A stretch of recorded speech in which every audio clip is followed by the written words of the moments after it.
ఎన్నికల కోడ్ వచ్చింది కాబట్టి ఆనాడు రైతు బంధు మా ప్రభుత్వంలో ఉన్నప్పటికీ 11 సీజన్లు ఇచ్చినాం అధ్యక్ష. 12వ సీజన్ ఇవ్వకపోతే మా ఎలక్షన్ కోడ్ వచ్చింది, ఆగింది. మరి మీరేమన్నారు అధ్యక్ష?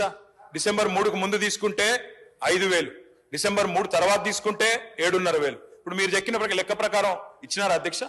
7,500 ఇచ్చారా? మంత్రి గారు చెప్పాలా? ఇవ్వలేదు అధ్యక్ష. అధ్యక్ష మార్పు మార్పు మార్పు అని ఉదరగొట్టారు అధ్యక్ష. మార్పు అంటే ఏందో అనుకున్నాం అధ్యక్ష. పేరు మార్చి రైతు బంధు పేరు మార్చి రైతు భరోసాను పెట్టి పైసలు మాత్రం గవే. ఆ 5,000 7,500 అయితే అనుకున్న రైతులు 7,500 మాత్రం కాలే. అందుకే నేను అంటా ఉన్నా అధ్యక్ష, ఈ ప్రభుత్వం ఒక్కొక్క రైతుకు బాకీ పడ్డది.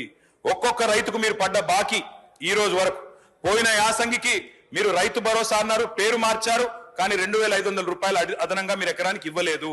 నిన్న వానాకాలం మొత్తం ఎగ్గొట్టిరు, రైతు బంధు ఎగ్గొట్టిరు. మీరు 7,500 ఇయ్యాల్సి ఉండే ఎకరానికి మీరు ఇయ్యలేదు, మొత్తం ఎగ్గొట్టినరు. ఇప్పుడు యాసంగి 7,500 ఒక ఎకరానికి ఈ రాష్ట్రంలో రైతుకు ఇవాళ మీరు బాకీ పడ్డారు. ఆ బాకీ 17,500 రూపాయలు. 2 విడతలు రైతు భరోసాతో పాటు ఒక విడత 5,000 ఇచ్చి ఎగ్గొట్టిన 2,500 కలిపితే ఇప్పుడు నేను చెప్పిన లెక్క 17,500 అధ్యక్ష. మొత్తం 70 లక్షల రైతుల లెక్క తీసుకుంటే మీరు రైతులకు పడ్డ బాకీ ఎంత అంటే 26,775 కోట్లు ఖచ్చితంగా కట్టియాలని చెప్పి బీఆర్ఎస్ పార్టీ తరఫున మేము మిమ్మల్ని రిక్వెస్ట్ చేస్తా ఉన్నాం అధ్యక్ష.